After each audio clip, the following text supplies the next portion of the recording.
In 1882 Wyoming Territory, 35-year-old Margaret Maggie Thornton faces the ultimate humiliation, being auctioned off as a mail-order bride because the town deems her too old to marry naturally. When notorious outlaw Jake Sullivan, 38, unexpectedly bids on her to save her from a cruel fate, their arranged partnership becomes a journey of redemption, unexpected love, and sacrifice that will test whether two broken souls can build a life together against all odds. The rope around Maggie's wrists wasn't the worst part.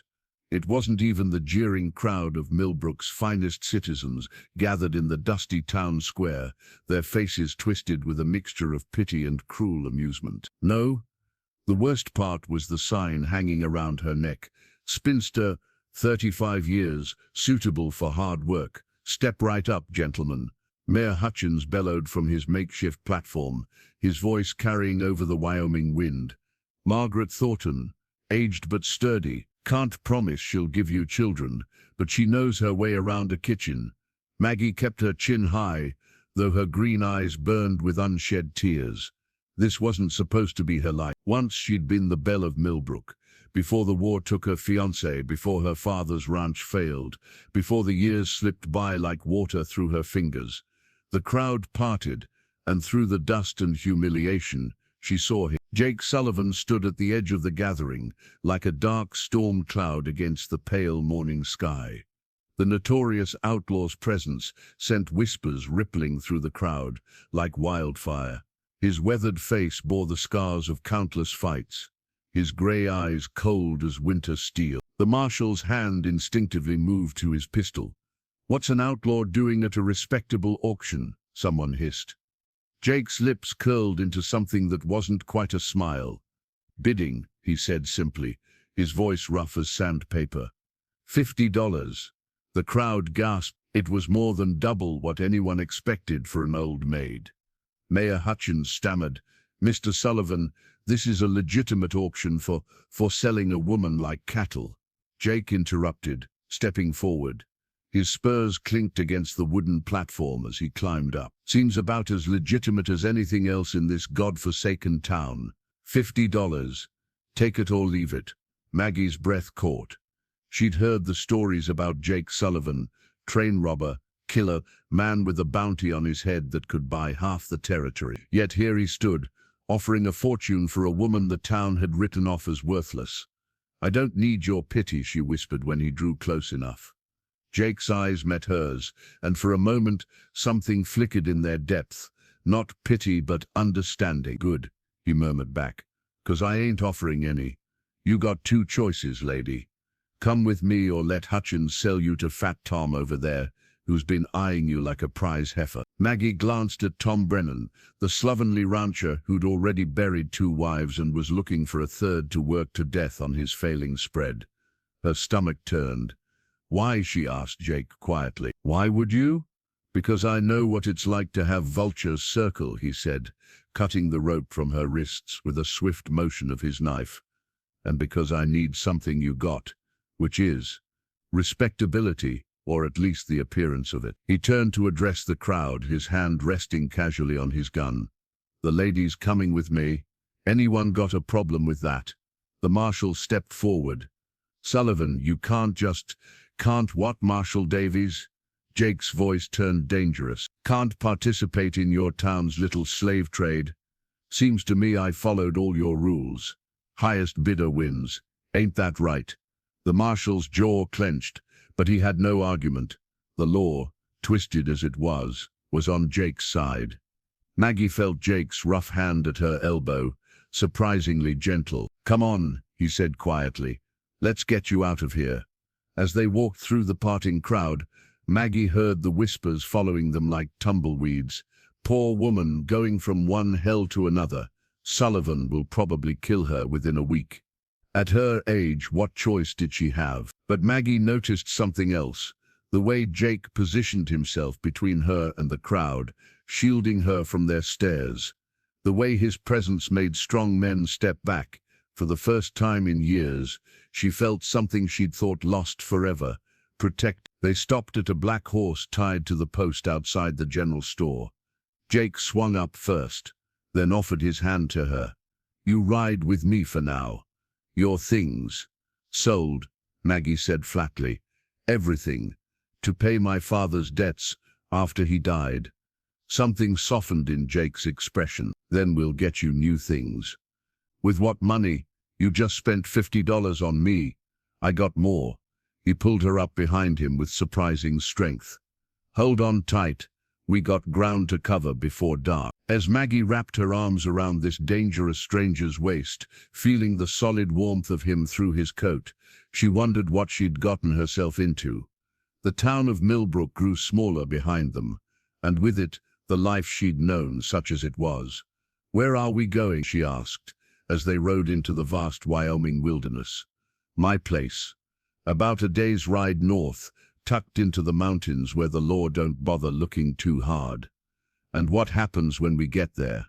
Jake was quiet for so long she thought he wouldn't answer. Finally he said, "You help me become something I ain't, and maybe I help you remember something you forgot." "What's that?" "That you're worth more than what those bastards back there were selling you for." The words hit Maggie unexpectedly hard. She pressed her face against his back to hide the tears that finally came, and if Jake felt them soaking through his coat, he didn't say anything. They rode in silence as the sun climbed higher, two broken people heading into an uncertain future. After an hour of riding, Jake spoke again. "You should know what you're getting into. I'm wanted in 3 territories. I've killed men, some who deserved it, maybe some who didn't. I rob trains when the money runs low. I ain't a good man, Margaret Thornton." "It's Maggie," she corrected softly. "And you just saved me from a fate worse than death. That makes you better than every good man in that town. You might change your mind about that." "I might," she agreed. "But right now you're all I've got, Jake Sullivan. And you're stuck with me." A sound escaped him that might have been a laugh, rusty, like he hadn't used it in years. "Guess we're both stuck then." They stopped at a creek to water the horse as the afternoon sun beat down. Jake helped her dismount, and for the first time Maggie got a good look at her unexpected savior in full daylight. He was taller than she'd realized, broad-shouldered but lean, with a gunfighter's economy of movement. His dark hair was shot through with premature silver, and his face, while handsome in a rough way, bore the marks of a hard life. A scar through his left eyebrow, another along his jaw. "Drink," he said, handing her his canteen. "It's safe." The water was cool and clean, and Maggie realized how parched she'd been. Fear and humiliation had dried her throat to sand. "Why respectability?" she asked, watching him check his horse's hooves with practiced efficiency. "What does an outlaw need with respectability?" Jake straightened, his eyes scanning the horizon with habitual weariness. "Got my reasons. There's a ranch legally bought and paid for, before you ask. But the Cattlemen's Association won't recognize my claim without a wife. They say a single man can't be trusted to settle and work the land proper. So I'm a means to an end. We both are," he said bluntly. "I ain't promising you love and roses, Maggie, but I can promise you'll never go hungry, never be sold on an auction block again, and never have to bow and scrape to people who think you're worthless. That enough?" Before she could answer, the sound of approaching hoofbeats made Jake's hand fly to his gun. 3 riders appeared on the ridge above them, rough-looking men with badges gleaming in the sun. "Bounty hunters," Jake muttered. "Get behind those rocks. Now." Maggie scrambled for cover as Jake faced the approaching men, his stance deceptively casual but ready for violence. "Jake Sullivan," the lead rider called out. "That's a mighty fine price on your head." "Boys," Jake replied calmly, "I just got married. You really want to make my wife a widow on her wedding day?" The hunters laughed. "You expect us to believe that old—" The man's words died as Jake's gun appeared in his hand faster than thought. "Finish that sentence," Jake said quietly, "and find out how good your partners are at digging graves." The tension stretched taut as a bowstring. Maggie held her breath, her heart pounding. Then slowly the lead hunter raised his hands. "Another time, Sullivan. When you don't have company." They rode off, but Maggie knew they'd be back. This was the life she'd chosen. or rather the life that had chosen her. When Jake helped her back onto the horse, his hands lingered on her waist for just a moment. "You all right?" "Yes," she said, surprised to find it was true. "Jake, thank you for what you were about to do, defending my honor. Ain't nobody gonna disrespect you while you're with me," he said gruffly. Nobody. As they rode on toward the mountains, toward Jake's hidden ranch and their strange new life together, Maggie found herself thinking that maybe, just maybe, being bought by an outlaw was the first stroke of luck she'd had in years. The sun was bleeding crimson across the Wyoming sky when Jake finally pointed to a valley nestled between two peaks. "There," he said, "home." Maggie lifted her weary head from his back, where she'd been resting it for the last hour, and gasped. She'd expected a rough outlaw's hideout, maybe a shabby cabin with broken windows and a leaky roof. Instead, she saw a proper ranch house with a wraparound porch, smoke curling from a stone chimney, and a barn that looked freshly painted. Cattle grazed in the distance, and a vegetable garden struggled valiantly against the harsh climate. "You built this?" she asked, unable to hide her amazement. "Every board and nail," Jake confirmed, and she heard pride creeping into his usually flat voice. "Took 3 years. Course. The Cattlemen's Association says it don't count for nothing without a wife to make it a proper household." As they rode closer, a figure emerged from the barn, a young Mexican man with a rifle.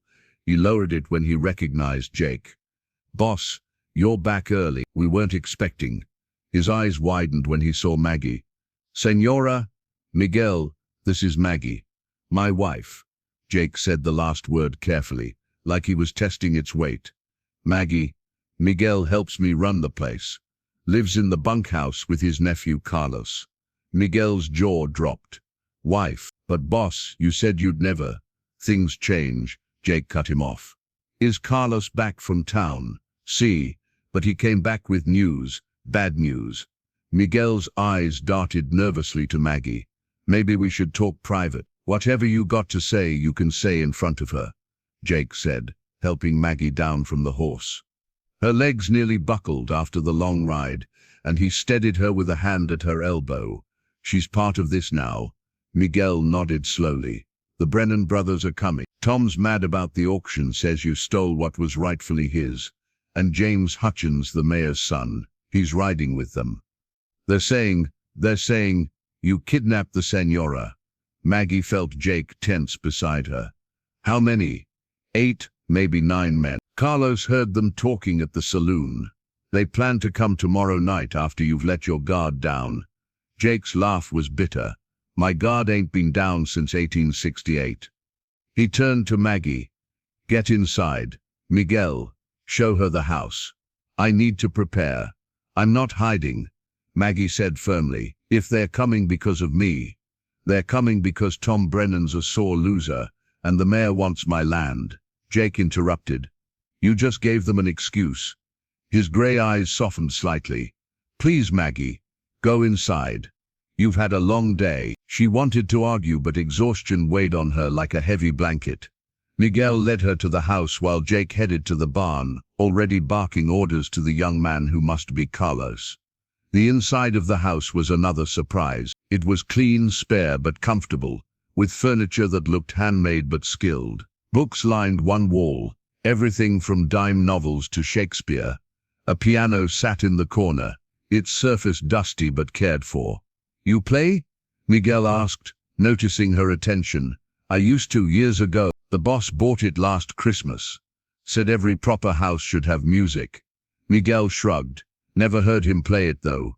He showed her to a bedroom at the back of the house, clearly Jake's room, with its masculine simplicity and the gun belt hanging from the bedpost. "Boss will probably take the couch," Miguel said. "He's a good man, Sayana. Different than what people say." "What do they say?" Miguel hesitated. "That he's killed 20 men.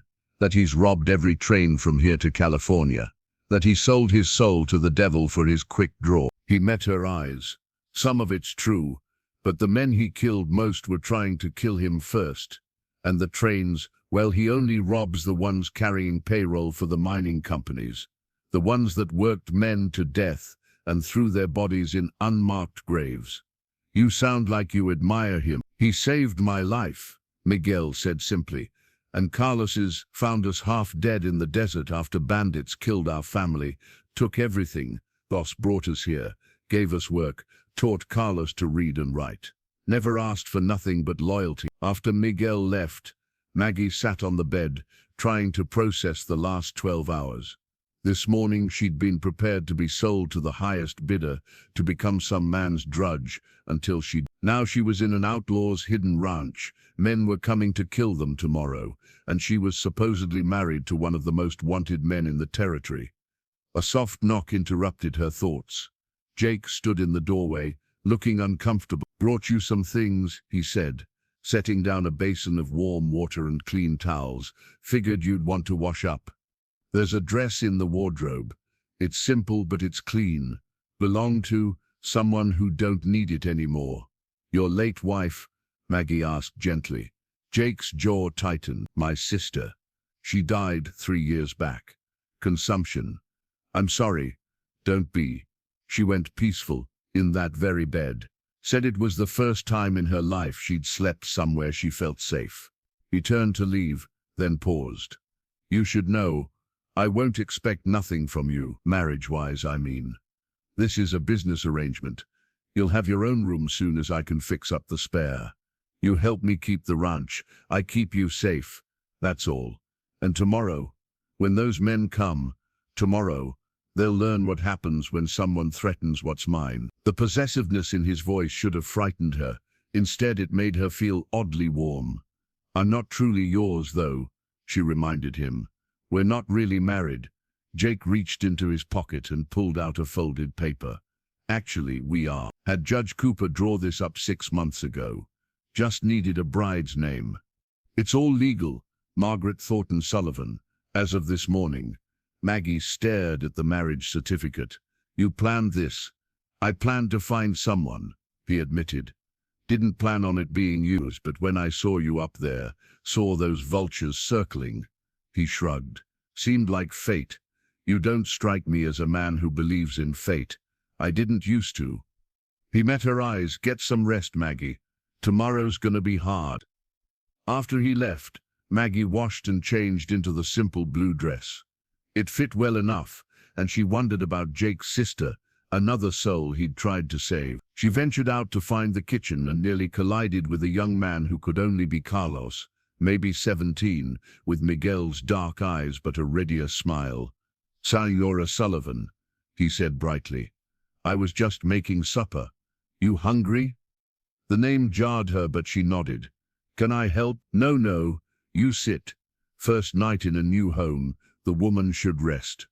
He bustled around, clearly pleased to have someone new to cook for. "Tio Miguel says you stood up to the boss. Says you got spine. I don't know about that. Must have something special. Boss never brought no one here before. This place, it's sacred to him." Over a dinner of surprisingly good beef stew, Maggie found herself seated across from Jake at a proper dining table. Miguel and Carlos ate with them, the conversation careful but not uncomfortable. Jake said little, but she caught him watching her when he thought she wasn't looking. "Play something," Carlos urged, when he spotted her eyeing the piano after dinner. "I haven't played in years. Please?" The boy's enthusiasm was infectious. Maggie sat at the piano, her fingers finding the keys with muscle memory she thought lost. She played a simple melody at first, then let it develop into something more complex, a piece she'd learned as a girl, when the world still held promise. She didn't notice the room had gone silent until she finished. When she turned, all 3 men were staring at her. Jake's expression was unreadable, but something in his eyes had shifted. "That was beautiful, Senora," Miguel said softly. "Like an angel," Carlos added. Jake said nothing, but he nodded once, approval that somehow meant more than words. That night, Maggie lay in the bed that had belonged to Jake's sister, staring at the ceiling. Through the thin walls, she could hear Jake moving around in the main room, the occasional clink of glass suggesting he was drinking. She heard him go outside several times, checking defenses, she assumed. Around midnight, she gave up on sleep and ventured out. Jake sat on the porch in the moonlight, a rifle across his knees, watching the valley entrance. "Can't sleep?" he asked, without turning. "Too much change in one day." She sat in the other chair, pulling a blanket around her shoulders against the mountain chill. "Tell me about your sister." Jake was quiet so long she thought he wouldn't answer. Then, "Sarah was 8 years younger. Only family I had left after the war. I promised our dying mother I'd take care of her. But I failed. Got involved with the wrong people. Ended up in prison for 3 years. When I got out, she'd had to do things to survive. Things that broke her spirit and ruined her health.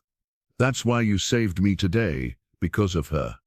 Maybe I just couldn't stand seeing another person treated like property."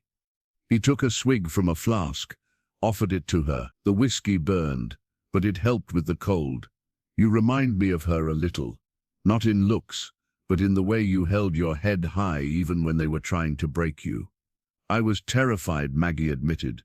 "Courage ain't about not being scared. It's about standing tall anyway." They sat in comfortable silence, passing the flask between them. Finally, Maggie asked, "What happened to make you an outlaw? You weren't always one, were you?" "No," Jake said. "I was a rancher's son, then a soldier, then just a man trying to scratch out a living. But the world's got a way of pushing a man until he pushes back. First time I killed someone, it was self-defense, caught him trying to steal our last horse after the war. But once you got that mark on you, that killer's mark, certain types start coming for you, either to prove themselves or because someone paid them to.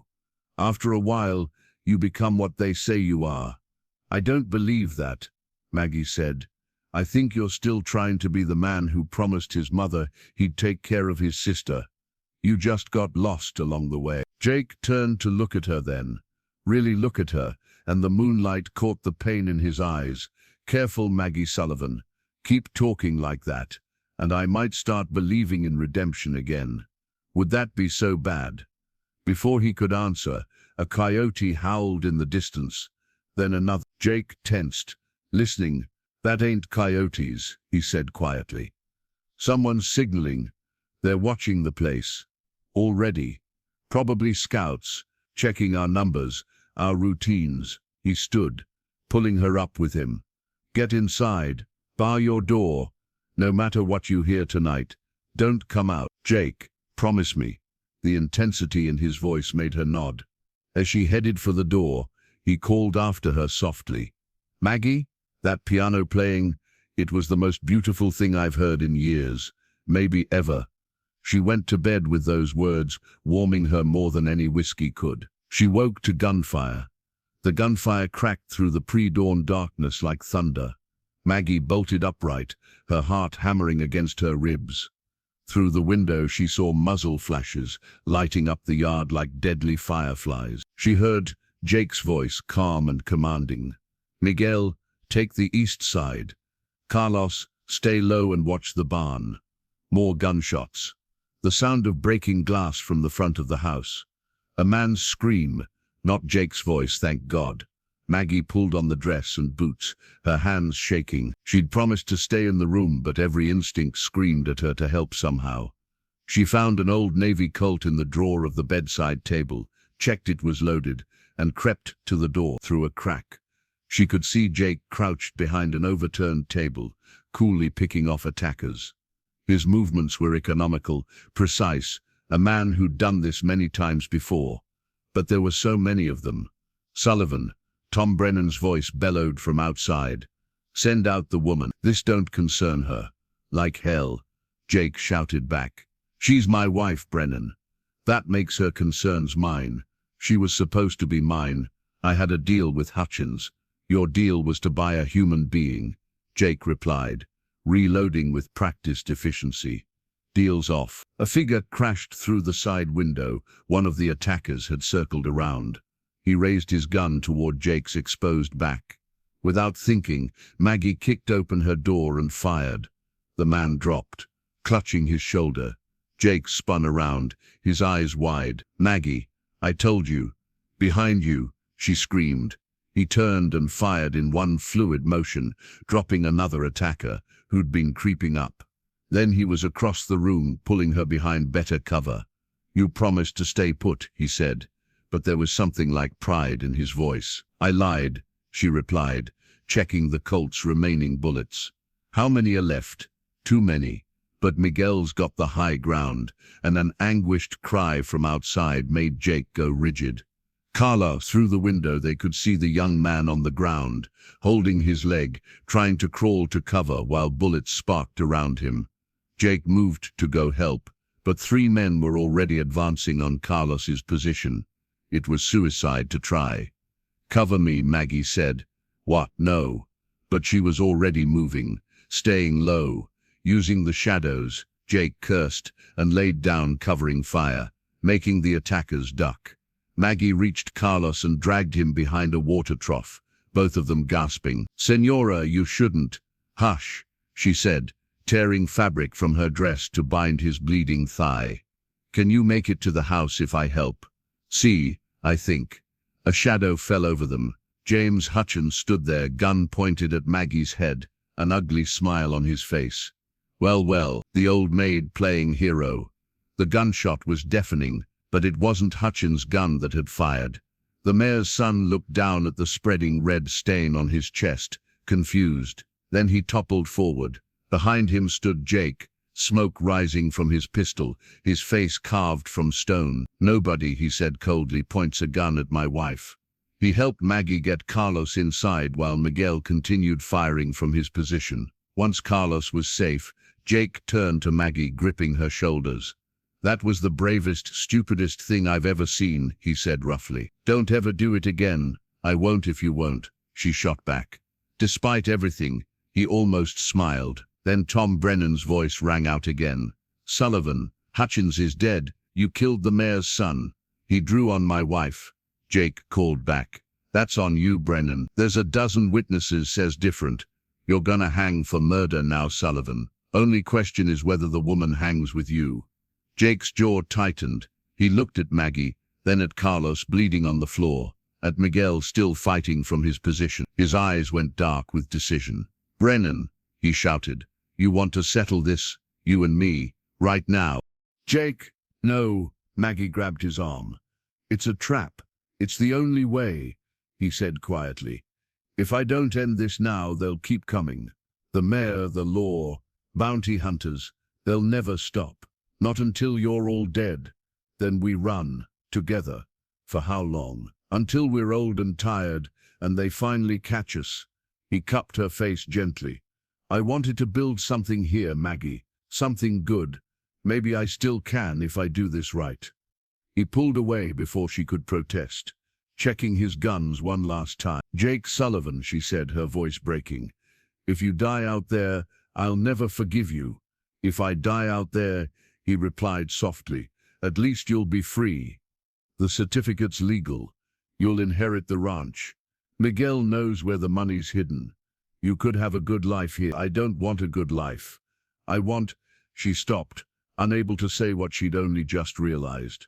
What do you want, Maggie? You, she whispered. Damn it, I want you. Jake went very still. Then he leaned down and kissed her. Not gentle, not sweet, but fierce and desperate, like a man trying to memorize the taste of life before facing death. When he pulled back, his eyes held something she'd never seen in them before. Hope. Then I guess I better not die, he said. He walked out into the dawn light, hands visible but near his guns. Tom Brennan emerged from behind cover, flanked by 4 remaining men. Tom was bigger than Jake, younger, with the cruel confidence of a man who'd never lost a real fight. Terms? Jake asked. When I kill you, I take the woman and the ranch, Brennan said. When you die, and you will die, your men stand down. And if I win, Brennan laughed. You won't. If I win, Jake continued calmly, you and what's left of your men leave forever. And you spread the word, anyone who comes for me or mine will face the same. Deal. They faced each other in the dusty yard, the rising sun casting long shadows. Maggie watched from the window, her heart in her throat. Miguel had climbed down to watch, his rifle ready in case of treachery. "Draw," someone shouted. Brennan was faster than Jake had expected. His gun cleared leather first, and Maggie saw Jake's body jerk as the bullet hit him. But Jake's gun was already firing, not once but twice, grouped so close the shots sounded like one. Brennan looked down at his chest, surprised. You were slower, but more accurate," Jake said through gritted teeth, his left arm pressed against his bleeding side. "That's the difference between us, Brennan. You fight to win. I fight to survive." Tom Brennan fell face first into the dust and didn't move again. His remaining men looked at each other, then at Jake still standing despite his wound, and made the smart choice. They collected their dead and rode away without a word. Jake took 2 steps toward the house before his legs gave out. Maggie was there before he hit the ground, catching him, easing him down. "You fool," she said, tears streaming down her face. "You magnificent, stupid fool." "Worth it," he mumbled, his face pale. "To hear you say, you wanted me." "Stop talking and let me look at the wound." The bullet had gone through his side, missing anything vital but bleeding heavily. Maggie and Miguel got him inside while Carlos, despite his own injury, boiled water and tore bandages. As Maggie worked to clean and bind Jake's wound, he caught her hand. "Maggie, if I don't make it, you'll make it," she said firmly. "You have to. We're married, remember? For better or worse. And I won't be widowed twice, Jake Sullivan. I forbid it." He managed a weak laugh. "Yes, ma'am." For 3 days Jake fought fever and infection. Maggie never left his side, cooling his burning skin, forcing water and broth between his lips when he was conscious enough to swallow. She talked to him constantly about her childhood, her dreams, the life she imagined they could build together. Miguel and Carlos took turns keeping watch and helping with Jake's care. On the second night, when Jake's fever spiked dangerously high and he called out for his sister for forgiveness for death, it was Carlos who said, "He saved us, Señora. Now we save him." On the 3rd morning, Maggie woke from an exhausted doze in the chair beside Jake's bed to find gray eyes watching her clearly for the first time. "You stayed," he said hoarsely. "Where else would I go?" She replied, trying to sound casual despite the tears of relief threatening to spill. "This is my home now." "Is it?" He reached out weakly and she took his hand. "Even knowing what I am, what I bring, especially knowing," she squeezed his fingers. "Jake, you stood against 9 men for us. You took a bullet rather than let them have me. You're not the villain in this story, no matter what the world says. The world's gonna say a lot more now. I killed the mayor's son, in defense of your wife. Miguel and Carlos will testify to that. Since when does the law listen to Mexicans and outlaws? Since when does Jake Sullivan give up?" she countered. "We'll face whatever comes, together." Jake studied her face, and she saw him making a decision. "That kiss, before the fight. Yes, I meant it. So did I." He tugged weakly on her hand, bringing her closer. "I got nothing to offer you, Maggie. Just a broken-down outlaw and a ranch that might get taken away anyway. You have yourself," she said simply. "That's enough. More than enough. You sure? This ain't the life you probably imagined." Maggie laughed, surprising them both. "Jake, a week ago I was being auctioned off like livestock. Now I'm married to a man who fought 9 others to protect me. I've helped save a young man's life, and I've found a home where I'm valued for more than my ability to cook and clean. This life, it's more than I ever dared imagine." Jake's expression softened in a way that transformed his scarred face. "How did I get so lucky?" "Maybe," Maggie said, leaning down to kiss his forehead gently. "We both did." Over the next week, Jake slowly recovered. The first time he made it to the porch, leaning heavily on Maggie, they found Sheriff Dixon from the county seat waiting with 2 deputies. Maggie felt Jake tense, but the sheriff held up a peaceful hand. Not here for trouble, Sullivan. Got a letter from Judge Cooper. Says you're legally married. Your wife has testified the shooting was self-defense, and there's 2 witnesses backing it up. The mayor's raising hell, but the law's the law. That's it? Jake asked suspiciously. That's it. Though Judge Cooper also said to tell you that a married man with a ranch to run might want to consider giving up his other activities. Permanent like. Jake looked at Maggie, then back at the sheriff. Already have. Dixon nodded. Good. See that you keep to it. Miss Sullivan, you got yourself a challenging husband, but folks say you're good for him. Maybe you can succeed where prison and bullets failed. After they left, Jake turned to Maggie. You could still leave, you know. Get an annulment. Start fresh somewhere without an outlaw's reputation hanging over you. Maggie looked out over the valley, their valley, where cattle grazed peacefully, and the mountains stood like guardians. She thought about the past week, the violence, yes, but also Carlos laughing at dinner, Miguel teaching her Spanish words, Jake's rare smiles that were becoming less rare. Remember what you said that first day?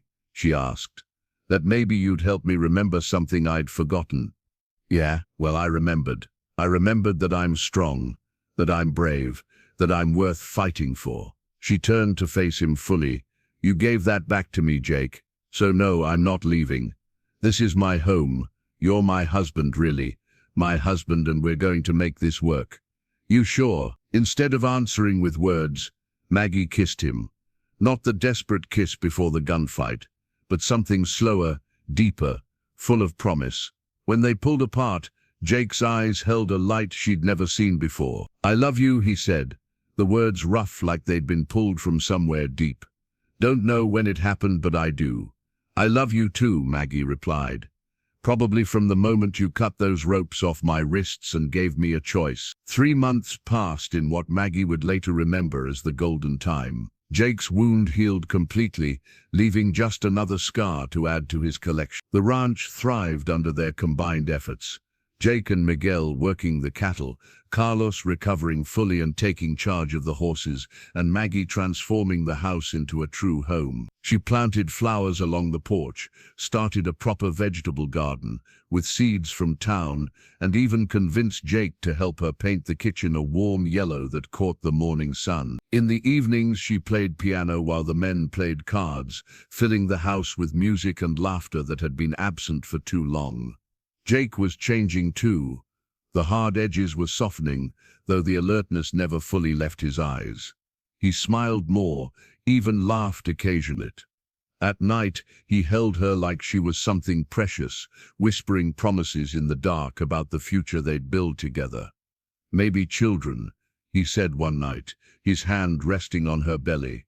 Would you want that? I'm 35, Jake. That time might have passed, might not have, he said, kissing her shoulder. Either way, you're enough. More than enough.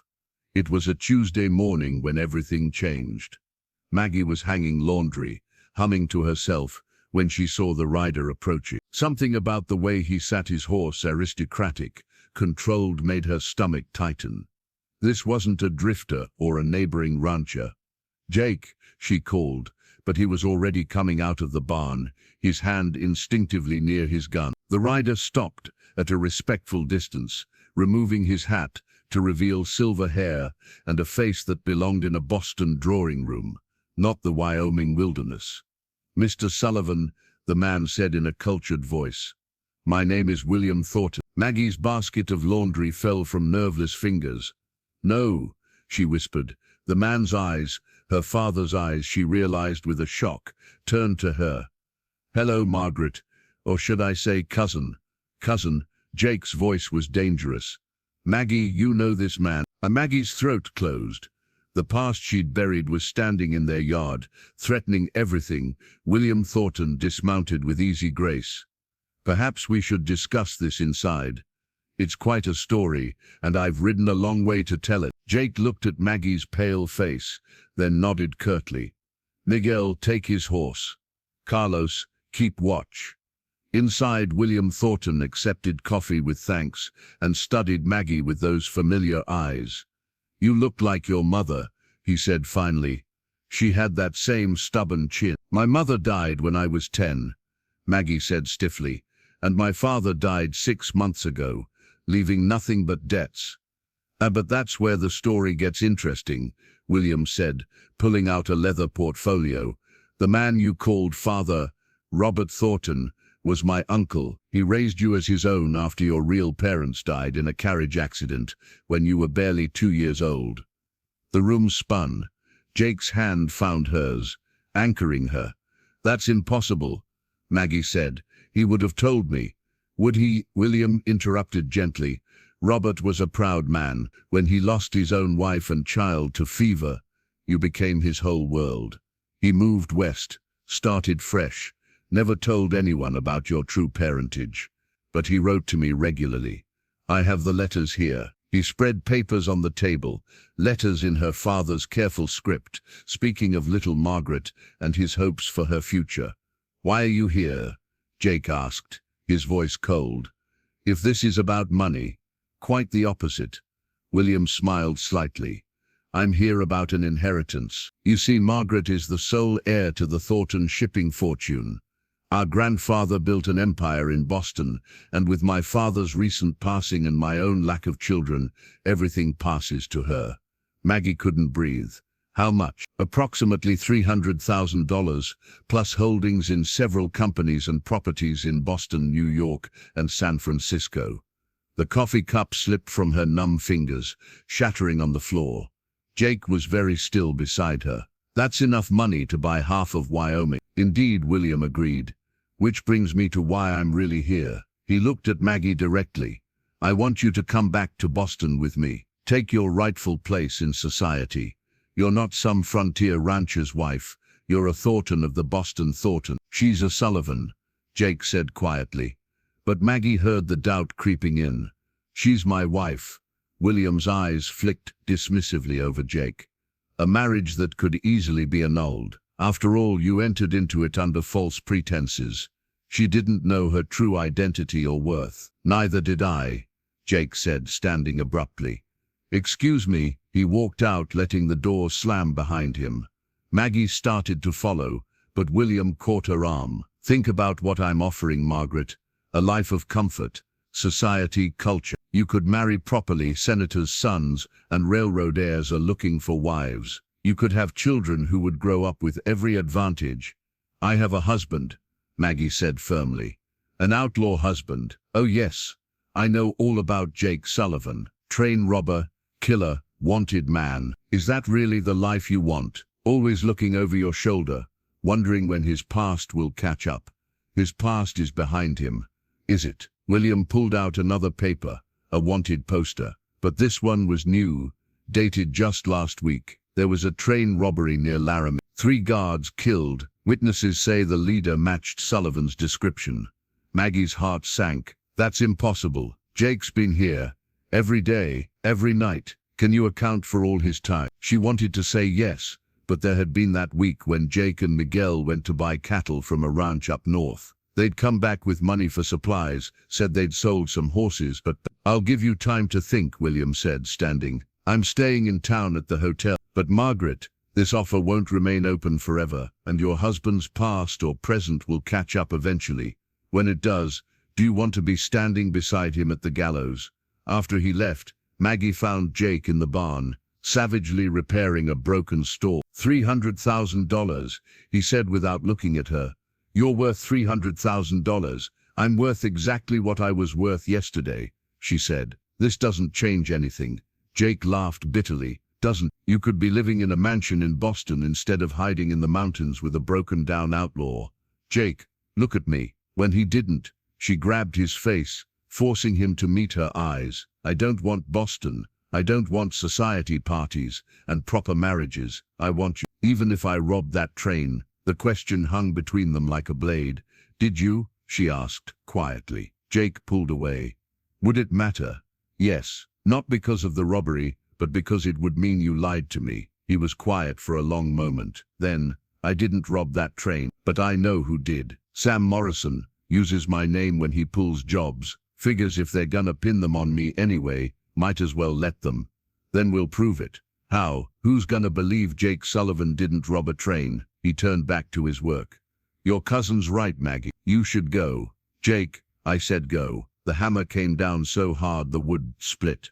Maggie left, but only went as far as the house. She found Miguel and Carlos in the kitchen, both looking worried.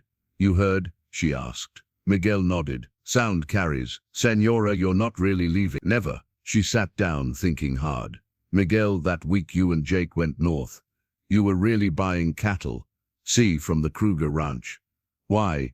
I need proof, something that shows Jake was there when that train was robbed. Carlos's eyes lit up. The receipt. Boss always keeps receipts. Says a legitimate rancher needs good records. They found it in Jake's desk, a receipt for cattle, dated the same day as the train robbery from a ranch 100 miles away from Laramie. This proves he couldn't have done it, Maggie said excitedly. Then her face fell. But who's going to believe it? A piece of paper against witnesses. The Krugers would testify, Miguel said. They're good people, respected, and there's something else. He hesitated, then continued. Boss don't know I know, but he's been writing to the governor, trying to get a pardon, make things right. He wanted to surprise you. Maggie's heart ached. Her proud, stubborn husband, trying so hard to become the man he thought she deserved. That night, Jake didn't come to bed. She found him on the porch, drinking steadily, staring at the stars. I was nobody before you, he said, when she sat beside him. Just another outlaw waiting for a bullet. Then you came, and suddenly I wanted to be better. But wanting don't make it so. Jake Sullivan, you listen to me, Maggie said fiercely. You are not noble. You're the man who saved me from a fate worse than death, who took in Miguel and Carlos when they had nothing, who built this ranch with his bare hands and defended it with his blood. You're my husband, and I'll be damned if I let you give up now. Your cousin can take his money and go to hell. Jake looked at her, surprised by her vehemence. Maggie, no, you don't get to decide for me. Yes, I could go to Boston and be rich. I could marry some pale, soft man who's never worked a day in his life. I could have servants and silk dresses and die of boredom within a year. She took his face in her hands. Or I could stay here with the man I love, build a life that means something, and be happy. That's not a hard choice, Jake. Even if they hang me someday, they won't. Because tomorrow we're going to town with that receipt. We're going to see Judge Cooper and the sheriff.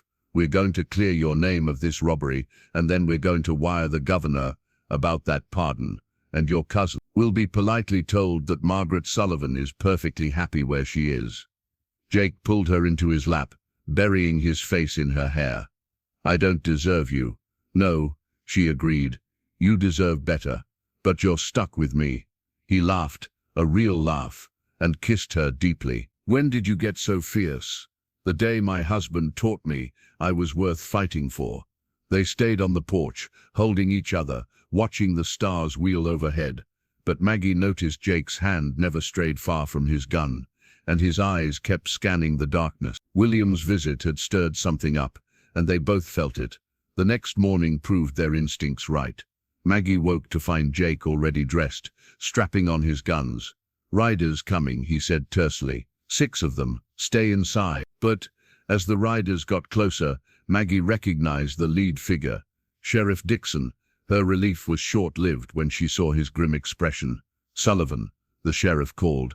I've got a federal marshal here, says he's got paper on you for that Laramie job. A younger man in a black coat rode forward. Jake Sullivan, I'm Marshal Kane.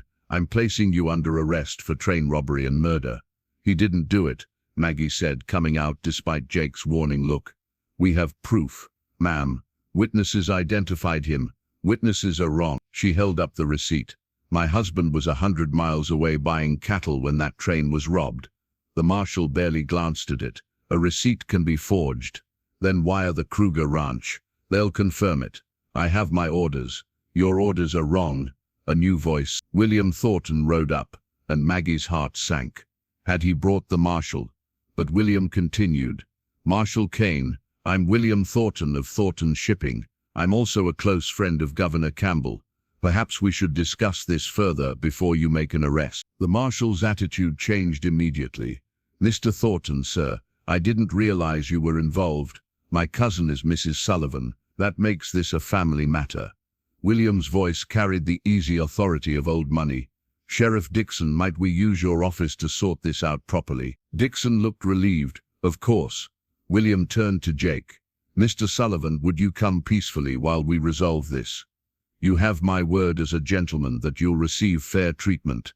Jake looked at Maggie, then nodded slowly. For Maggie's sake, the ride to town felt like a funeral procession. Jake rode with his hands free but surrounded by the marshal's men. Maggie rode beside him, refusing to leave his side despite everyone's protests. William Thornton led the way with Sheriff Dixon, their conversation too quiet to hear. Miguel and Carlos followed, both armed, their faces set in grim determination. If they tried to take him, Carlos whispered to his uncle, "We fight. We wait," Miguel corrected, but his hand rested on his rifle. "The Señora has a plan. She always has a plan." In town, word spread quickly. People gathered outside the sheriff's office, some curious, others hostile. Maggie heard the whispers. "Finally caught Sullivan. About time he hanged. Poor woman, married to a killer." Inside the sheriff's office, Judge Cooper was already waiting, his weathered face impassive. Marshal Kane spread out his evidence on the desk. Witness statements, a description that could fit half the men in Wyoming, and a bandana supposedly found at the scene with the initials JS. A bandana with initials that could belong to dozens of men. The witnesses, Kane began, were 70 yards away in the dark. William Thornton interrupted, examining the statements. "Marshal, I've spent my career in business, learning to spot fraudulent documentation." These witness statements were all written by the same hand. Everyone turned to stare at him. William continued calmly, "Look at the letter formations, the consistent misspellings. Someone coached these witnesses or forged their statements entirely." He looked at Kane. "The question is, did you know that when you rode here?" The marshal flushed.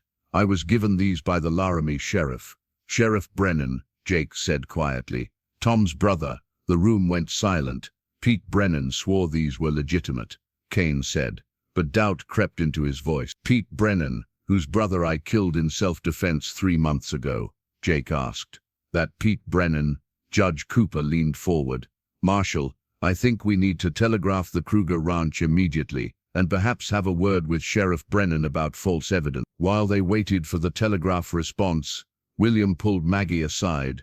"Why are you helping us?" she asked. William smiled sadly.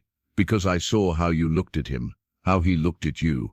The same way my wife looked at me before consumption took her." He gazed out the window. "I came here thinking I was saving you from a terrible mistake, but I've been watching, Margaret. This morning when those riders approached, your husband's first thought was your safety, and you didn't hesitate to stand beside him. I love him." "I know. That's why I'm going to make you both an offer." He glanced at Jake, who was speaking quietly with the judge. "The inheritance is yours regardless.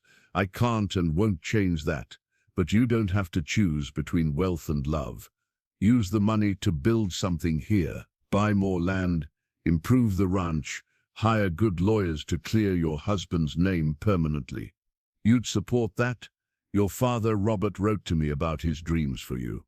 He wanted you to be happy, independent, strong. Looking at you now, I think he succeeded." William paused. "There's something else. In Boston, there are reformers working to change the justice system, to give men like your husband a real second chance. With your money and influence, you could help that cause." Before Maggie could respond, the telegraph operator burst in. "Response from the Kruger Ranch." Judge Cooper read it aloud. "Jake Sullivan purchased 20 head of cattle on the date in question. Was here from dawn to dusk. Will testify under oath. Signed, Hans Kruger." "There's more," the operator said. "Message from Laramie. Sheriff Pete Brennan fled town this morning. Deputy found evidence he was paid $5,000 by the railroad company to frame someone for the robbery." "Paid to frame me specifically?" Jake asked. "No, sir. Just paid to find someone to blame. Guess you were convenient, having the reputation and all." Marshal Kane stood slowly. "Mr. Sullivan, I owe you an apology. The charges are dropped. He turned to Judge Cooper. "I'll be filing a report about Sheriff Brennan with the federal office." Jake nodded, but Maggie could see the tension hadn't left his shoulders. This was one victory, but how many more battles would they face? That evening they gathered at the hotel restaurant, an odd group consisting of an outlaw, his wife, her wealthy cousin, 2 Mexican ranch hands, a judge and a sheriff. William insisted on buying dinner, and even Jake couldn't argue with free food. "I've been thinking," Judge Cooper said over his steak. "Sullivan, that pardon you've been writing the governor about, with Mr. Thornton's connections and your wife's new standing, it might actually happen now. It's not her standing that should matter," Jake said quietly. "A man ought to be judged on his own merits, not his wife's money." "Should be, yes," Cooper agreed. "But the world ain't that fair yet. Question is, you willing to use the advantage if it helps?" Jake looked at Maggie, who squeezed his hand under the table. "I'm willing to do whatever it takes to build a real life with my wife." "Good." William raised his glass. "Then I'd like to propose a partnership. Margaret gets her inheritance. You both keep the ranch, and I invest in making it the finest cattle operation in Wyoming. In return, you supply beef to my shipping concerns back east." "Why would you do that?" Jake asked suspiciously. "Because family helps family," William said simply, "and because I think you're going to be good for each other." He smiled. "Also, I'm a businessman. Wyoming beef is in high demand, and I'd rather buy from family than strangers." "I need to think about it," Jake said. "Of course. I'll be in town for a week." William stood. "Margaret, might I have a private word?" They stepped outside into the cool evening air. William pulled out a worn daguerreotype, a photo of a young couple with a small child. "Your parents," he said softly. "Your real ones. They were good people, died too young. Your mother was my favorite cousin, full of life and laughter. You have her spirit." Maggie studied the faces in the photograph, searching for herself in their features. "What were their names?" "James and Eleanor. Your birth name was Margaret Rose Thornton." He handed her the photo. "Keep it, but remember the people who raise you are your real parent. Robert loved you as truly as any father could." "I know." Tears pricked her eyes. "I just wish he'd told me. He was protecting you. From expectations, from pressure, from people like me who might have tried to take you away." William touched her shoulder gently. "Be happy, Margaret. That's all any parent really wants for their child." When they returned to the ranch that night, Jake was quiet, withdrawn. Maggie found him in the barn, brushing his horse with unnecessary intensity. "Talk to me," she said. "I'm a charity case now," he said bitterly. "Poor outlaw married to a rich woman. Everyone will say I married you for money. I didn't even know about." "Let them say it. Easy for you. You're not the one living on his wife's charity." Maggie's temper flared. "Jake Sullivan, you prideful fool, is that what you think this is? Charity, isn't it? No, it's a partnership. For better or worse, remember. When I had nothing, you gave me everything. Safety, home, love, purpose. Now I have something to give back, and your damn pride won't let you take it. It's different." "How?" "Because you're the man, because only you're allowed to be the protector and provider." She grabbed his shoulders, forcing him to face her. "I've had enough of men making decisions for me. The town council, Tom Brennan, even William at first. Don't you start now." Jake's jaw clenched. "I need to be worthy of you." "You already are. You were worthy when you cut those ropes off my wrists. You were worthy when you took a bullet for me. You're worthy every single day that you choose to be better than your past." Her voice broke. "Please don't push me away because of money I never asked for. And don't even want—" Jake pulled her into his arms, holding her tightly. "I'm sorry. I'm scared, Maggie. Scared that now you have choices, you'll realize you made the wrong one. The only wrong choice would be leaving you." They stood there in the barn, holding each other, while the horses nickered softly around them. Finally, Jake pulled back enough to look at her face. "We take the money?" he asked. "We take it. We use it to build something good. Maybe help other people who've been written off like we were." A second chance ranch? Something like that. She smiled. Jake, we could hire men getting out of prison, give them work and purpose.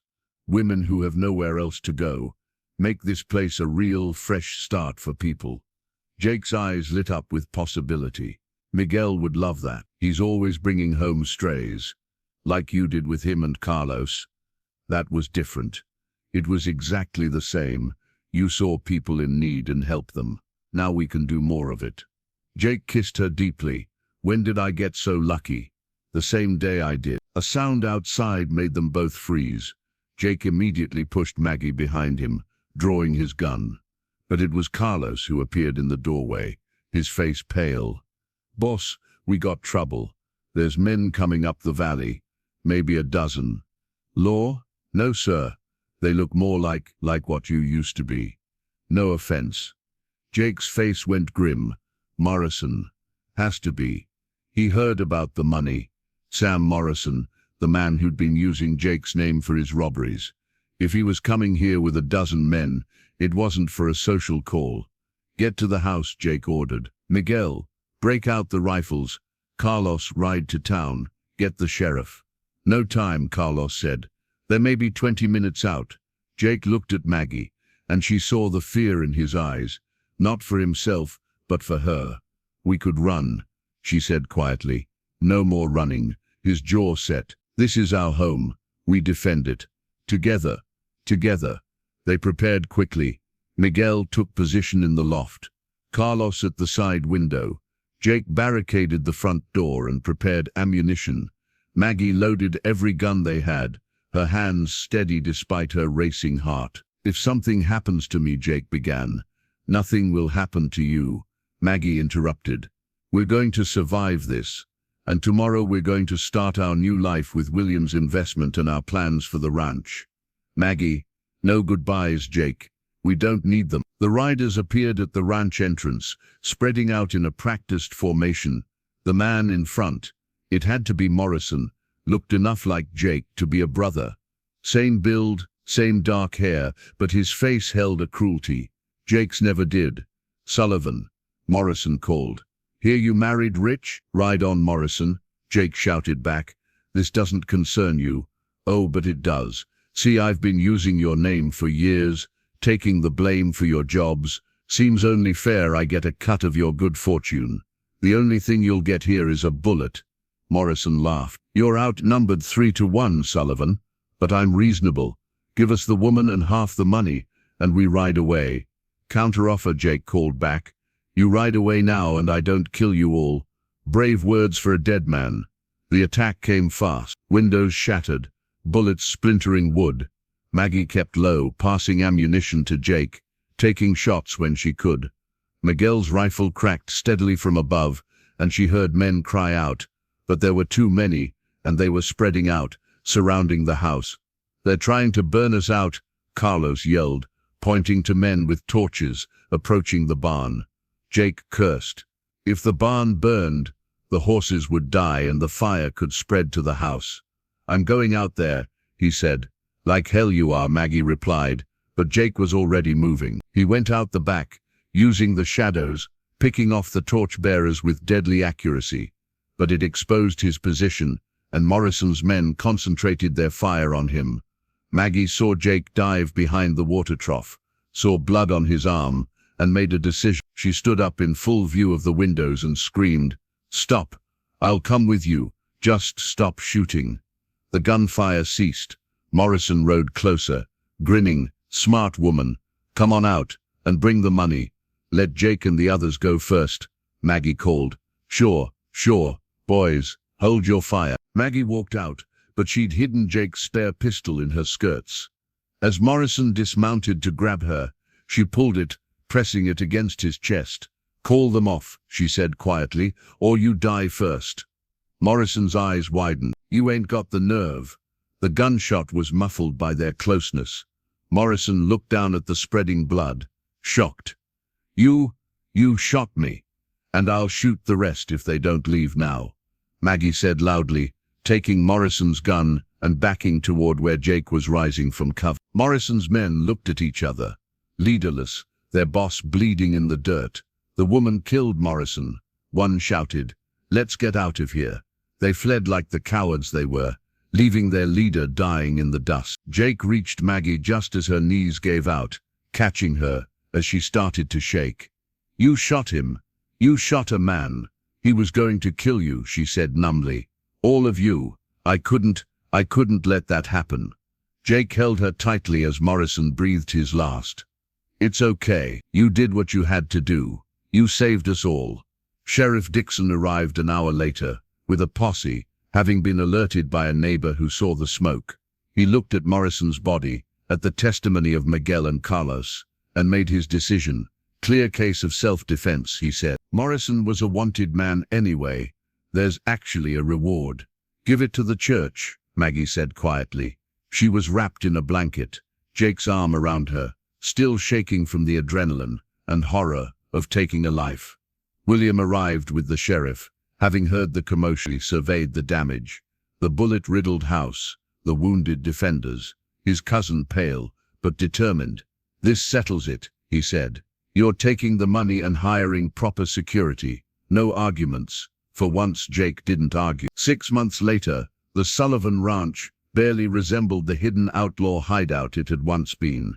New buildings dotted the landscape, a proper bunkhouse that could hold 20 men, a schoolhouse where Carlos taught reading and writing, and a small chapel that doubled as a community meeting place. Maggie stood on the porch, watching their newest arrivals, a former convict named Thomas, who'd served 5 years for a crime he didn't commit, and a young woman named Sarah, who'd fled an abusive husband back east. Jake was showing Thomas around, while Miguel's wife, Rosa, whom he'd married just last month, helped Sarah settle into the women's quarters. 16 people now, William said, joining her on the porch. He'd extended his stay indefinitely, claiming the mountain air was good for his health, though Maggie suspected he was simply lonely in Boston.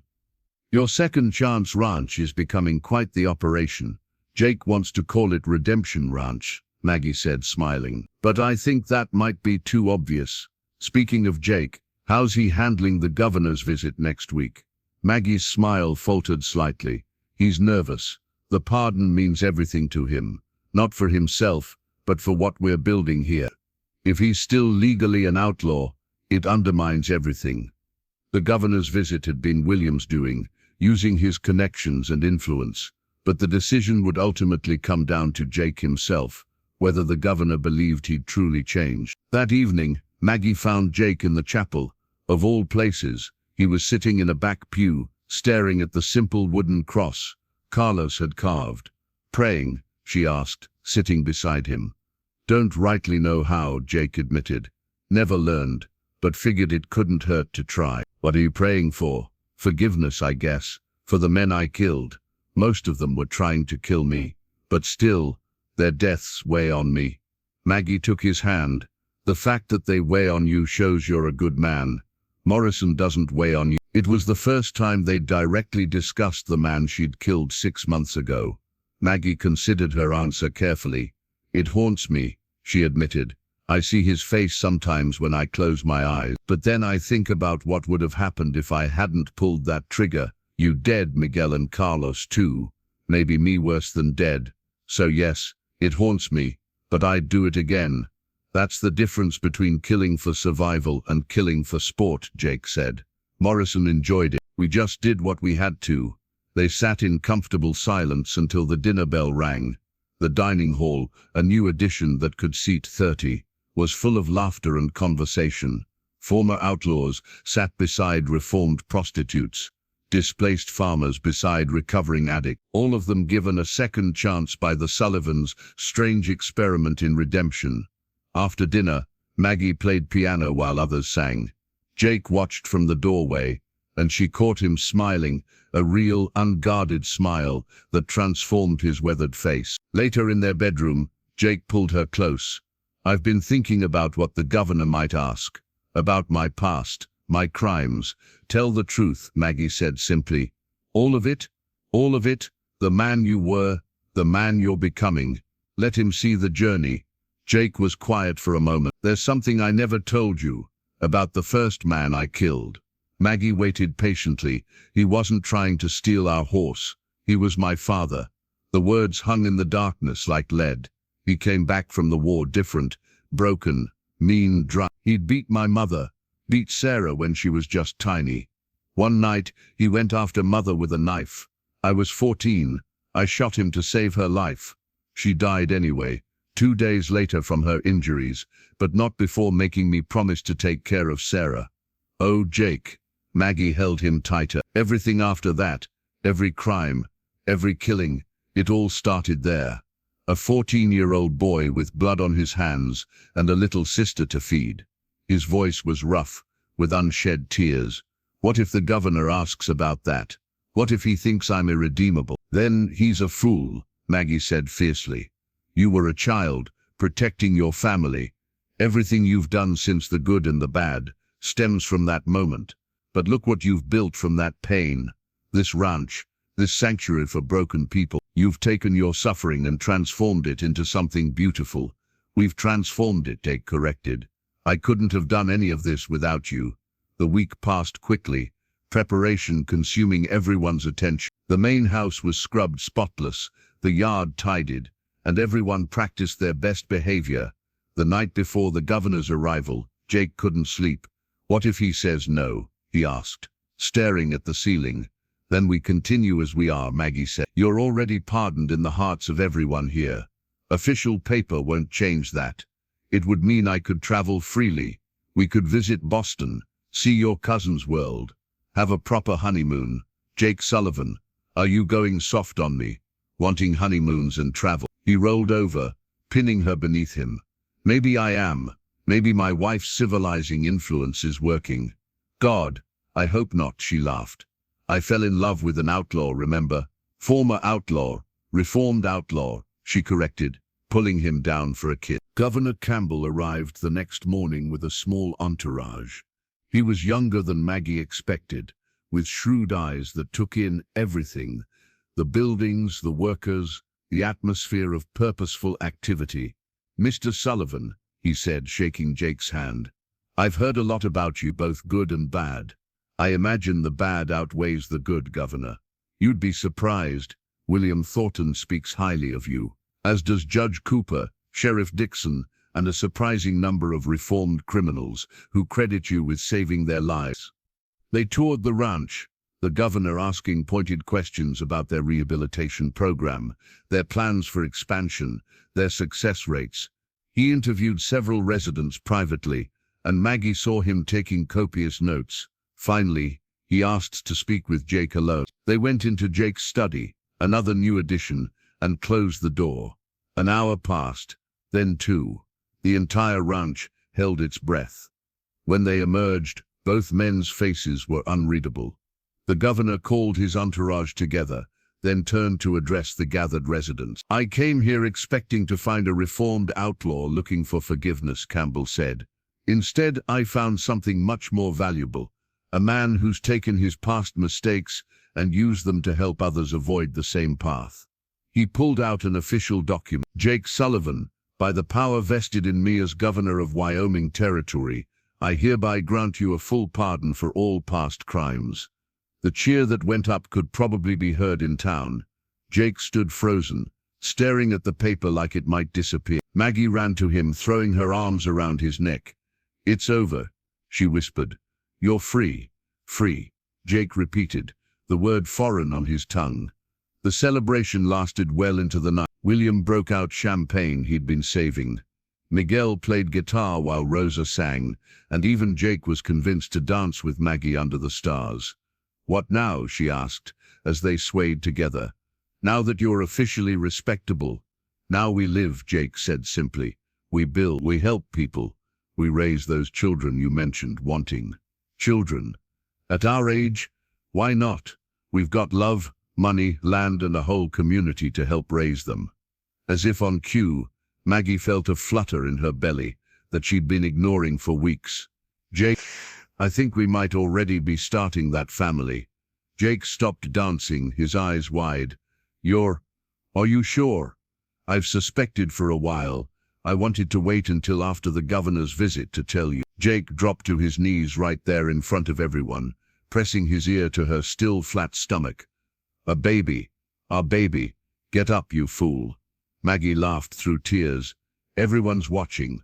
Let them watch, Jake said, standing and kissing her deeply. Let the whole world watch. Jake Sullivan, former outlaw, current father-to-be.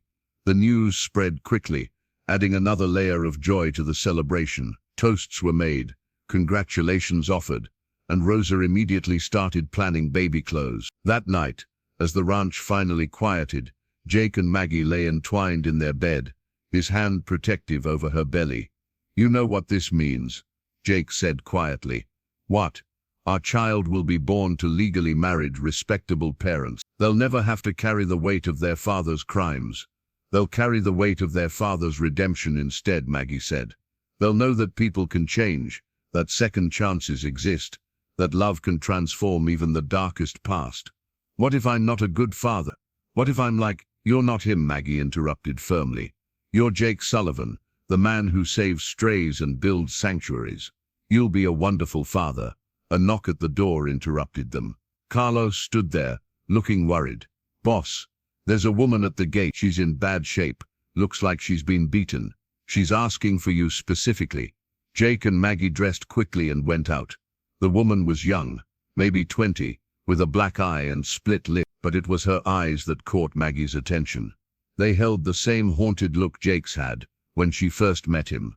Please, the woman whispered. I heard you help people like me, people with nowhere else to go. What's your name? Maggie asked gently. Ann Morrison. Jake went very still. Morrison? Any relation to Sam Morrison? His sister Ann admitted, cringing like she expected to be thrown out. I know what he did here, what he tried to do, but I'm not him. I need help. My husband, he's like Sam was. Violent. I ran, but I have nowhere to go. Maggie looked at Jake, seeing the struggle in his eyes, taking in Sam Morrison's sister, the man who tried to kill them all. Everyone deserves a second chance, Jake said finally. Even Morrison's kin. Rosa, can you help Ann get settled? We'll deal with the rest in the morning. As Ann was led away, Maggie took Jake's hand. That was a good thing you just did. It's what we do now, isn't it? Take in strays, no matter their past.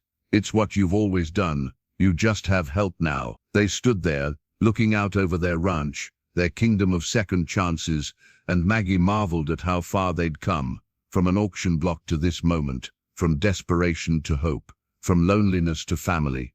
Any regrets? Jake asked. Only one, Maggie said. Jake looked worried. What? I wish we'd found each other sooner. Jake smiled, pulling her close. We found each other exactly when we were meant to. Any sooner, and we might not have been ready. Any later, and we might have given up hope. Fate, Jake agreed. Or luck, or divine intervention. Whatever it was, I'm grateful. As they walked back to the house, Maggie noticed Jake no longer walked like a man expecting attack. His hand didn't hover near his gun. The constant vigilance that had defined him for so long had finally eased. He was free. They both were. 5 years had passed since the governor's pardon, and the Sullivan Ranch had become legendary throughout Wyoming Territory. What started as one desperate woman and one reformed outlaw had grown into a community of nearly 50 souls, all rebuilding their lives together. Maggie stood in the schoolhouse, watching Carlos, now a qualified teacher thanks to correspondence courses William had paid for, leading a class of 12 children. Among them was her own daughter, 4-year-old Sarah Eleanor Sullivan, her dark hair wild, like her father's, but with Maggie's green eyes and stubborn chin. Mama, look, Sarah ran over, showing a paper where she'd written her name in careful, shaky letters.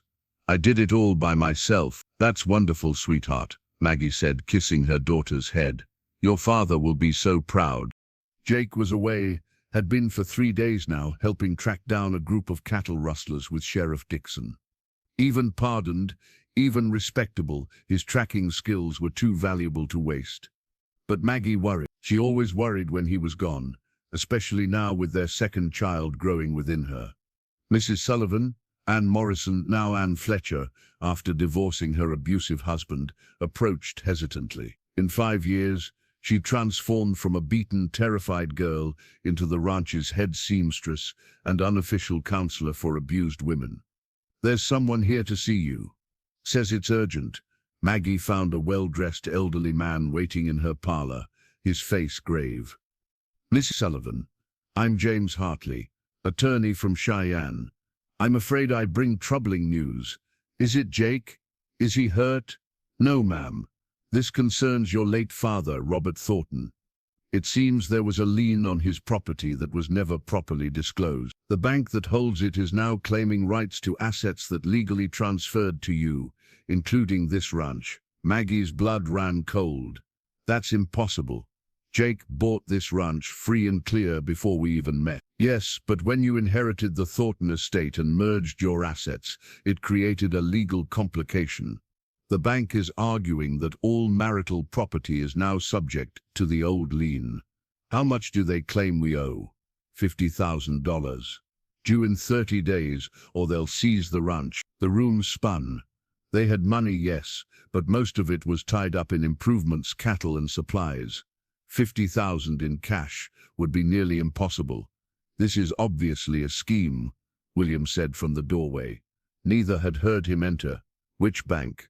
"First National of Cheyenne. The claim is being pushed by a Mr. Gerald Brennan." "Brennan," Maggie whispered. "Another brother. How many were there?" "He's bought up several judges." Hartley continued.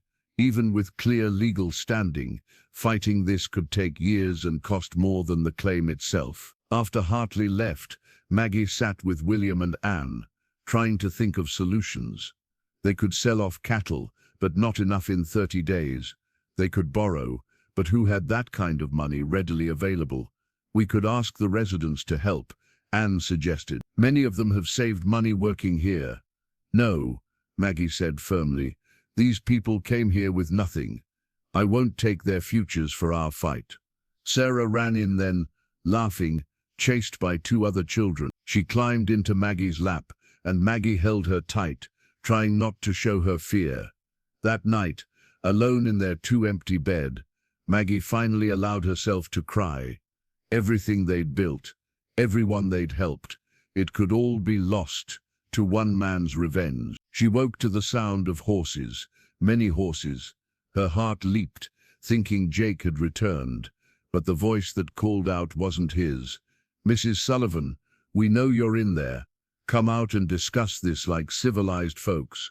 Gerald Brennan stood in her yard with 20 men, all armed. But these weren't ordinary thugs. They wore badges. He'd brought a private security force, technically legal. Maggie emerged, Miguel and several others flanking her, all armed but not threatening. "Mr. Brennan," she said coldly, "it's rather early for business." "Just wanted to survey my future property," Gerald smirked.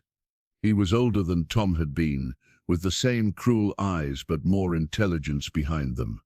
"Shame about that lien, but don't worry, I'll take good care of the place.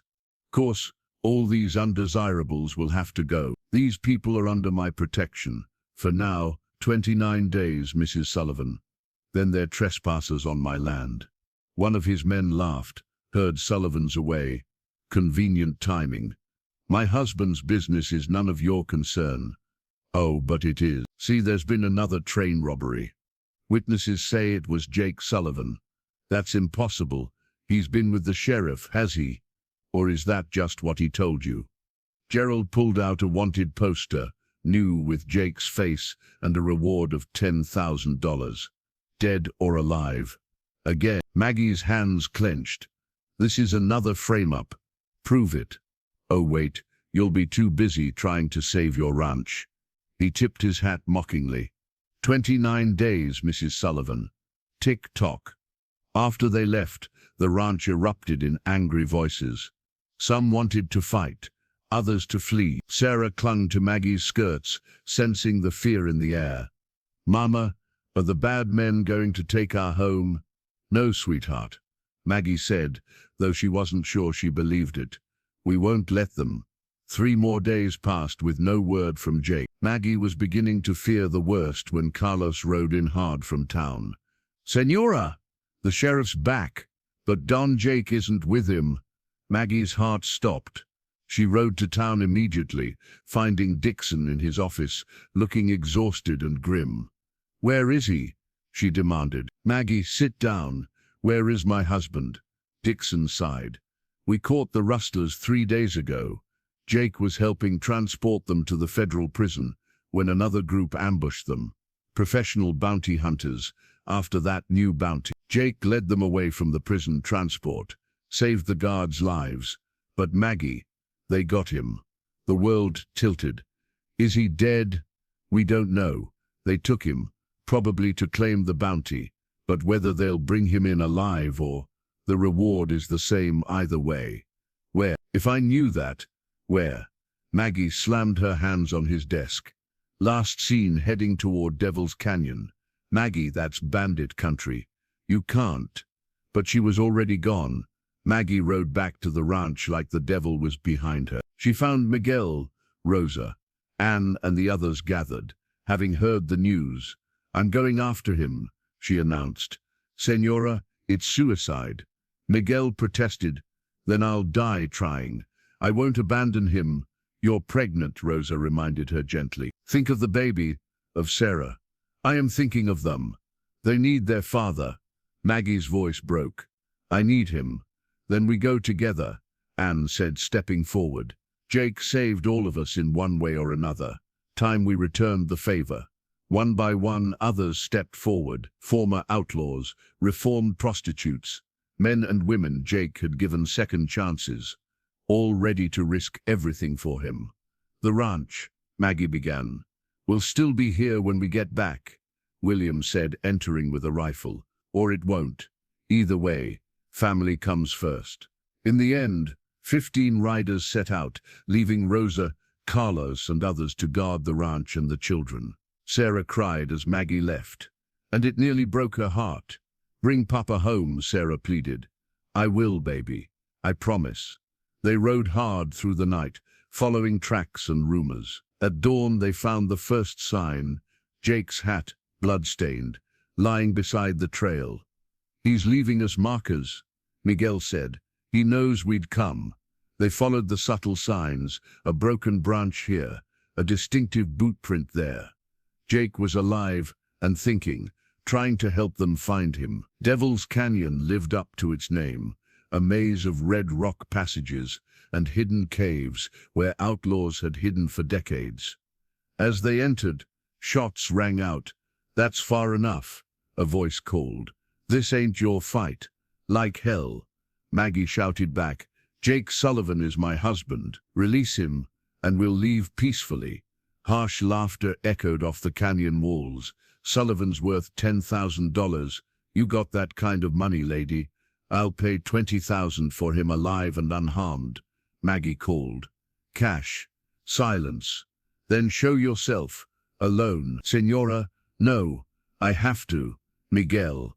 She dismounted, walking forward with her hands visible. The bounty hunter's leader emerged, a scarred man with dead eyes. Behind him, she could see Jake tied to a post, beaten but alive. Their eyes met across the distance, and she saw him mouth no. "20,000, the leader mused. "That's a lot of money. How do I know you have it?" "My cousin is William Thornton of Boston. He'll wire it to any bank you choose, and if we take the money and kill him anyway, then you'll have 49 people hunting you for the rest of your very short lives," Maggie said calmly. "Every person at our ranch owes Jake their life. They'll never stop coming." The leader considered this. The money first, then a rifle shot cracked through the air. The leader spun, clutching his shoulder. From the rocks above, Anne Morrison appeared, rifle steady. "Nobody move," she commanded. "I've got 11 more rifles trained on you." It was a lie. They had only 4 more people in position, but the bounty hunters didn't know that. "Now," Anne continued, "you're going to cut Jake loose and ride away, or we turn this canyon into a graveyard. You're bluffing." Another shot, this one taking off the leader's hat. William's voice rang out. "My dear fellow, I'm a Boston businessman. I don't bluff, I negotiate, and my negotiation is this. Leave now and live, or stay and die. 10 seconds to decide." The bounty hunters looked at each other, calculating odds. Their leader, blood dripping from his shoulder, made the smart choice. Cut Sullivan loose. One of them sliced Jake's bonds. He staggered, nearly fell, but forced himself to stay upright. "Now ride," Maggie commanded, "and spread the word. Anyone who comes for Jake Sullivan comes for all of us." They fled, and Jake took 3 steps before his legs gave out. Maggie caught him, both of them falling to their knees in the dust. "You came," he whispered, his face battered almost beyond recognition. "Always," she sobbed, holding him carefully. "Always, always, always. The ranch. Gerald Brennan. I know. We'll figure it out.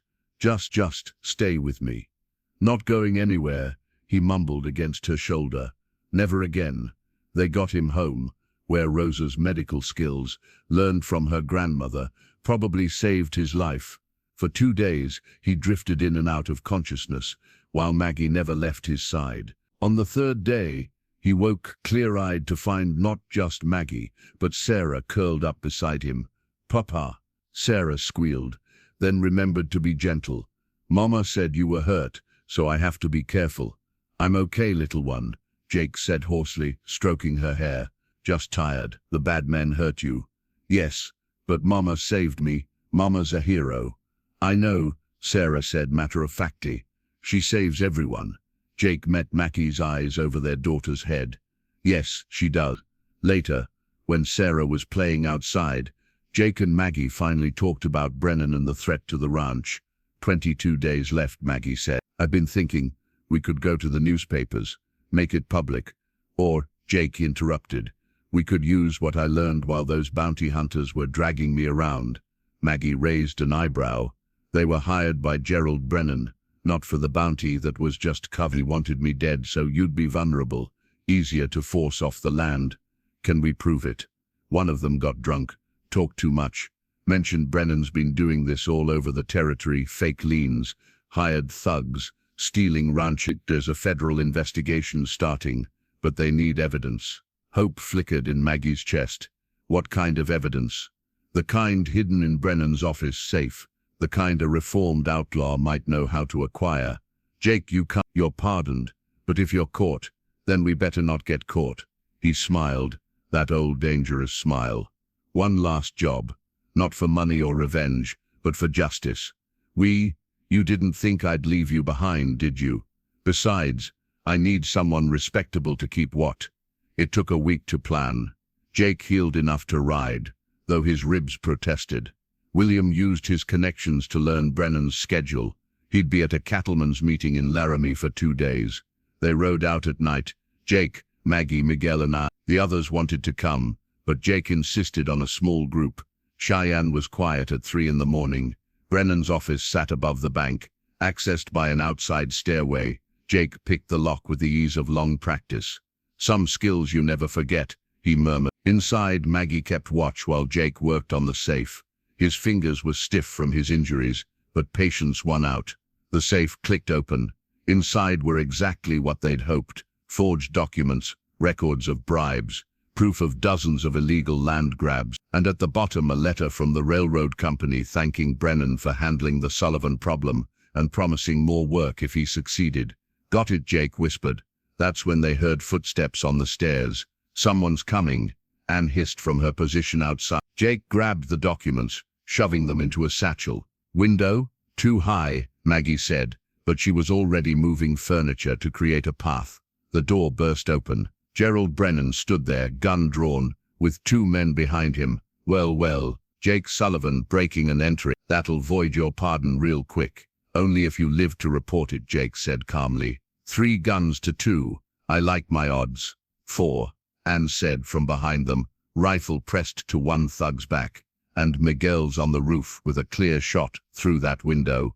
Brennan's face purpled. "You can't prove anything. Those documents are going straight to the federal marshal," Maggie said. "The one already investigating you, you little bitch. You should have stayed on that auction block where you belonged." Jake moved so fast, Brennan didn't have time to react. The punch sent him sprawling, his gun skittering away. "Nobody," Jake said coldly, "talks to my wife that way." They tied up Brennan and his men, leaving them for the sheriff to find along with copies of the incriminating document. The originals went to Federal Marshal Kane, the same man who'd once arrested Jake. "This is enough to put Brennan away for 20 years, Kane said, reviewing the evidence, "and void any claims against your ranch. Will our involvement need to be disclosed?" William asked carefully. Kane looked at Jake. "Officially, these documents were delivered anonymously. Unofficially, well done, Sullivan." 2 weeks later they stood in their yard watching Gerald Brennan being led away in chains. The ranch was safe, the false wanted poster withdrawn, and Jake's pardon reaffirmed. "It's over," Maggie said, leaning against Jake. "It's finally, truly over. Our outlaw days are behind us," Jake asked, with a slight smile. "Well, maybe not completely behind us. We still take in outlaws after all." "Reformed outlaws," Jake corrected. "There's a difference." Sarah ran up, grabbing both their hands. "Mama, Papa, come see. The new baby horses are playing." They let their daughter lead them to the corral where twin foals were indeed frolicking. The ranch was full of life, children playing, adults working, everyone building something together. "You know," Jake said quietly, "I spent so many years running from the law, from myself, from any chance at happiness. Then you came along and changed everything." "You changed everything," Maggie corrected. "You chose to bid on me that day. You chose to protect me, to build this place, to give all these people hope. You chose each other," Jake said, kissing her gently. "And we keep choosing each other, every day, even when bad men come calling, especially then." William approached, a telegram in hand. "News from Boston. The family business is expanding, and they want to establish a western branch. They're offering to make you full partners, running operations from here." Maggie looked at Jake. "What do you think?" "I think," Jake said slowly, "that Margaret Sullivan and her reformed outlaw husband might make pretty good business partners. The Sullivans of Wyoming," Maggie mused, "respectable ranchers and business owners, who happen to run a sanctuary for lost souls." Jake added, "The best kind of respectable," William agreed. As a sun set over the mountains, painting the sky crimson and gold, Maggie stood surrounded by her family, Jake, Sarah, William and all the others who'd become family by choice, rather than blood. Her hand rested on her growing belly where their second child grew, a symbol of the future they were building. She thought about that morning on the auction block, when she'd been worthless in the world's eyes. Now she was wealthy not just in money but in love, purpose, and community. And Jake, her dangerous, protective, wonderful Jake, had transformed from an outlaw into a man who saved lives and rebuilt broken souls. "Regrets?" Jake asked, echoing his question from years ago. "Never," Maggie replied. "This is exactly where we're meant to be."